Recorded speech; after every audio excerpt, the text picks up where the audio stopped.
दूर के रिश्तेदारों से हफ्ते में एक बार मिलोगे, कोई मित्र हो गया तो महीनों में एक बार मिलोगे, कोई आदमी व्यापार व्यवसाय का है तो और कम मिलोगे।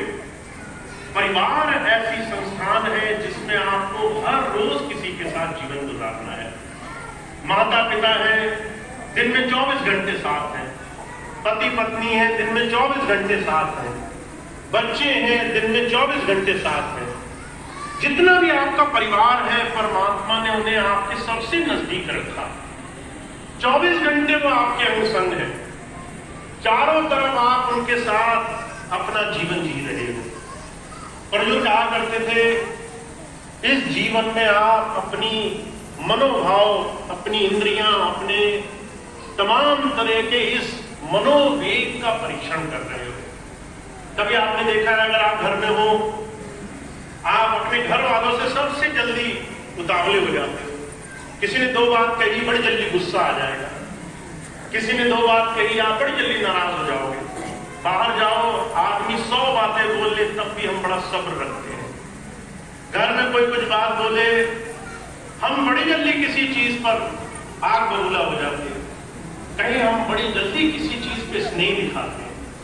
बुजुर्ग कहा करते थे, ये तुम्हारे सबसे नजदीकी, सबसे जरूरी, सबसे खास तुम्हारे जीवन में वो लोग दिए गए जिससे तुम्हें सबसे ज्यादा सीखना है, तुम्हें सबसे ज्यादा उनके साथ जीवन में कुछ प्राप्त कर लेना है।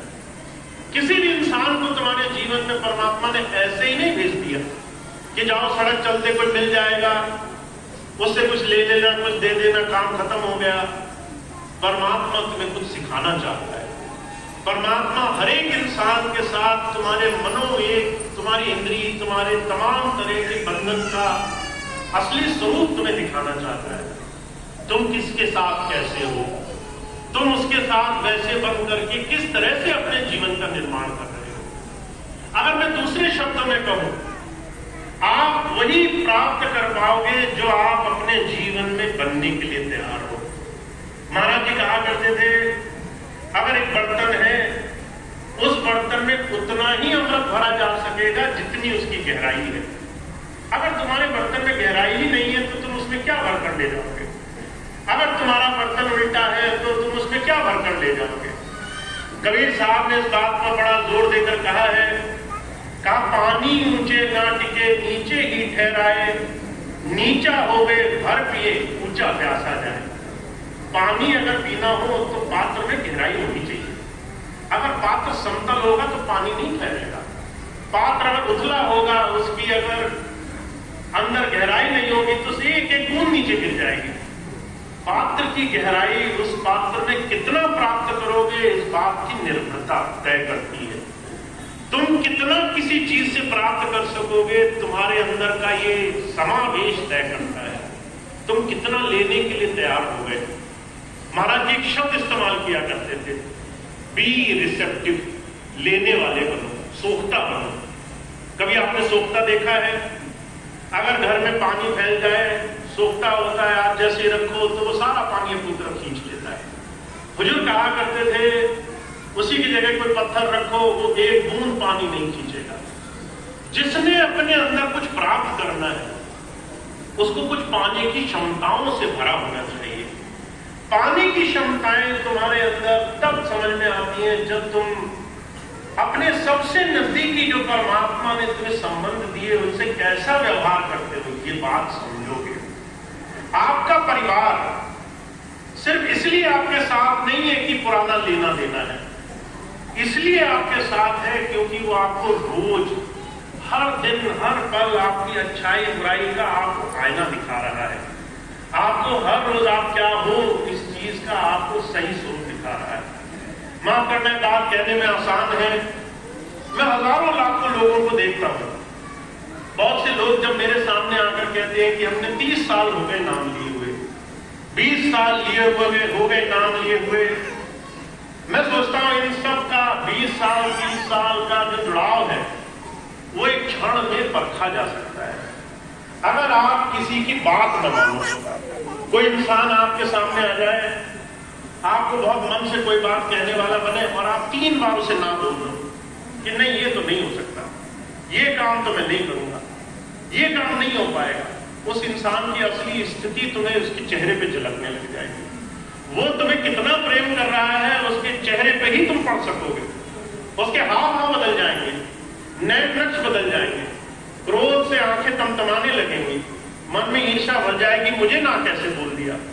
हुजूर कहा करते थे ये 20-30 साल की परिभाषा संत मत में काम नहीं करती। संत मत में सिर्फ एक चीज काम करती है, तुम कितना निरंतर किसी चीज को लेने के लिए अपने मन में, अपने जीवन में किसी चीज को पाने के लिए रिसेप्टिव बने हो, लेने वाले बने हो। परिवार इस नाते से आपको बहुत कुछ सिखाता है।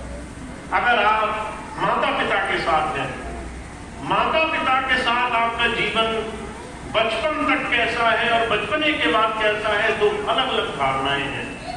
हुजूर कहा करते थे अगर कोई दाम्पत्य, कोई पति पत्नी, अगर उनके घर में संतान जन्म ले, चाहे पुत्री हो चाहे पुत्र हो, उनको संवेदनशील क्या होती है, सहन शक्ति क्या होती है, समझ में आ जाती है। आप सारा जीवन एक बच्चे को कहो कि तुम मेरी बात समझो, वो नहीं समझेगा।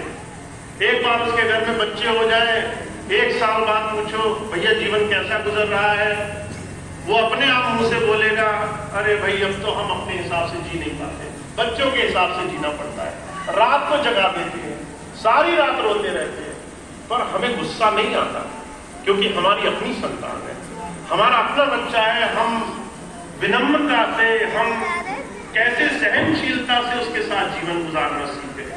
ये सहनशीलता आपको 18-19 साल के बच्चे के जीवन में नहीं मिलेगा, पर कहीं दूसरी तरफ यही परिवार आपको बहुत कुछ सिखाकर विनम्र बना रहा है। आपके बहुत सारे धारणाओं में आपको जीवन में क्या सीखना है ये संकेत दे रहा है। तो जो कहा करते थे एक बात अगर आप अपनी जीवन में संत मत के आधार पर मान लें, हर एक जीव का आपसे लेना देना, संबंध, मिलना जुलना, यहां तक कि आपके पास आकर खड़ा होना भी किसी विशेष प्रयोजन से है। परमात्मा ने किसी को आपके पास भेजा तो कोई खास कारण है। आप उससे क्या सीखोगे, यही आपके जीवन का सबसे बड़ा सार है। और ऐसे में अगर हमें अपने जीवन में गृहस्थ में रहने का मौका मिल जाए, कबीर साहब ने कहा है गृहस्थ को भक्ति साधना में सबसे ऊंची स्थिति महापुरुषों ने इसलिए माना क्योंकि आपको चारों तरफ संसार के अनगिनत ऐसी परिस्थितियों का सामना करना पड़ेगा जो आपको सन्यास में नहीं देखने को मिलेगी। कहा रण के मारे बन गए वन में लागी आग, वन बेचारा क्या करे जब कर्मन लागी आग। कोई साधु तो बन सकता है, पर अगर उसे अपने जीवन में उसने कुछ पाया नहीं पाया तो वो कर्म भोग कैसे सीखेगा। अगर उसके सामने परेशानी आ गई, उससे कैसे वो अपने जीवन में उसका सही रूप से अपने जीवन से आचरण दिखाएगा। इस बात से ही ये बात समझ में आती है। तो जो कहते हैं आपको अगर गृहस्थ मिल गया तो समझ लो चारों तरफ जो भी लोग हैं वो आपके मनोवेग को रोज रोज आपको आईने की तरह दिखाएंगे। कभी आपको गुस्सा दिलाएंगे, आपको खुद को परखना होगा। कभी आपकी बात नहीं मानेंगे, आपको खुद की जांच करनी होगी। कभी आपकी हर एक बात मान लेंगे, आपको देखना होगा आप बहुत नीचे तो नहीं हो गए। कभी आपके हर एक काम को वो आपके हिसाब से नहीं कुछ अलग तरीके से करेंगे और आपकी बार बार परीक्षा लेते रहेंगे। हुजूर कहा करते थे इससे अच्छा अपने मन की, अपने काम, क्रोध, लोभ, मोह, अहंकार को परखने की कोई और स्थिति नहीं है। तो दिवाली हमें बार बार हर वर्ष इस बात की चेतना दे रही है कि आपके जीवन में ये पारिवारिक जीवन आप संभल कर जीना, इसमें आप हर चीज को सिर्फ मनोयोग के, मनोवेग के हिसाब से मत करना। अगर गुस्सा आ जाए तो गुस्सा करना उचित है, प्रश्न करना।